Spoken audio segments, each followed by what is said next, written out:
নমস্কাৰ news now দৰ্শকসকলক স্বাগতম জনাই ষ্টুডিঅ'ৰ মজিয়াত মই লিপিকা চাহক কি আছে আজিৰ সংবাদত জ্ঞানদীপ মইনা পাৰিজাতৰ কণ মইনাসকলৰ 20 দিনীয়া কৰ্মশালাৰ সফল সামৰণি অনুষ্ঠান নিউজ নাওৰ এক বিশেষ প্ৰতিবেদন জ্ঞানদীপ মইনা পাৰিজাতৰ কণ মইনাসকলৰ 20 দিনীয়া কৰ্মশালাৰ সফল সামৰণি অনুষ্ঠান কণ শিশু তথা মইনাসকলৰ বাবে জ্ঞানদীপ মইনা পাৰিজাত দিশ আৰু চন্দন নগৰবাসী ৰাইজৰ সহযোগত অনুষ্ঠিত কৰা গ্ৰীষ্মকালীন কৰ্মশালাৰ সফল সামৰণি পৰে উল্লেখযোগ্য যে কণ মইনাসকলৰ শাৰীৰিক মানসিক উৎকৰ্ষ সাধনৰ লক্ষ্যৰে ভৱিষ্যত ব্যক্তিত্ব সম্পন্ন সুনাগৰিক হিচাপে গঢ়ি তুলিবলৈ প্ৰয়াসৰ মানসেৰে অনুষ্ঠিত কৰা হৈছিল এখনি 20 দিনীয়া এখনি পূৰ্ণাংগ কৰ্মশালা এই কৰ্মশালাখনিত সমল ব্যক্তিসকলৰ তত্ত্বাৱধানত প্ৰশিক্ষণ দিয়া হৈছে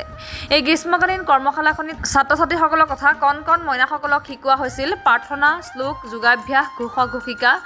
গুৰু বাদ্য লোকসংগীত জ্যোতি সংগীত ৰাভা সংগীত ভূপেন্দ্ৰ সংগীত আধুনিক গীত কবিতা আবৃত্তি আৰু আকস্মিক বক্তৃতা আৰু নাট্য শিকোৱা হৈছিল এই কৰ্মশালাৰ 20 দিনৰ অন্তত আজি সামৰণি পৰে এই সামৰণি অনুষ্ঠানটি অতি বৰ্ণাঢ্য কাৰ্যসূচীৰে পালন কৰা হয় য'ত কণ মইনাসকলক এখনি সুন্দৰভাৱে মঞ্চৰ দিয়া হয় য'ত তেওঁলোকে শিকাখিনি মঞ্চস্থ কৰে আৰু তেনেহলে চাওঁহক কণ শিশুসকলৰ লগতে তেওঁলোকৰ গুৰুসকলে পৰিৱেশন কৰা অতি সুন্দৰ প্ৰতিবেদনটি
আমি যোৱা 20 দিনত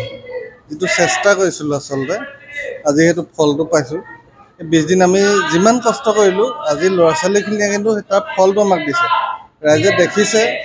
আৰু ভাবিছো আগন্তুক দিনত ইয়াতকেও ভাল আমি লৰাছালীখিনিৰ পৰা আশা কৰো আমি মানে কনফিডেন্ট যে তেওঁলোকে আমাক ইয়াতকে ভাল ফল দেখুৱাব জ্ঞানদীপ মইনা পাৰিজাতৰ উদ্যোগত আৰু দিশৰ সহযোগত যি কৰ্মশালা ইমান দিন অনুষ্ঠিত হ'ল আজি সামৰণি দিন আৰু খুব সুন্দৰকৈ ছাত্ৰ-ছাত্ৰীসকলে নিজৰ প্ৰতিভা প্ৰদৰ্শন কৰিছে আমি সুখী বিশেষকৈ চন্দননগৰবাসী ৰাইজ বা আমি সকলো সুখী হৈছোঁ যে ইমান সুন্দৰকৈ তেওঁলোকে প্ৰতিভাসমূহ বিকাশ কৰিব পাৰিছে খুব কম দিনৰ ভিতৰতে তেওঁলোকৰ যি সুপ্ত প্ৰতিভা সেই সুপ্ত প্ৰতিভা উলিয়াই অনাত এই কৰ্মশালাখনিয়ে এক অগ্ৰণী ভূমিকা পালন কৰিলে আৰু এই কৰ্মশালাৰ লগত জড়িত সকলোকে আমি এই সুন্দৰ মুহূৰ্তত ধন্যবাদ জ্ঞাপন কৰিছোঁ আৰু যিসকল ছাত্ৰ-ছাত্ৰী আমাৰ কৰ্মশালাত অংশগ্ৰহণ কৰিলে তেওঁলোকৰ উজ্জ্বল ভৱিষ্যত কামনা কৰিছোঁ দিনীয়া কৰ্মশালাৰ অন্তত আমাৰ ইমান ধুনীয়াকৈ অনুষ্ঠান এটা আগবঢ়াইছে আমাৰ ছাত্ৰ-ছাত্ৰীসকলে তাৰ বাবে অতিশয় সুখী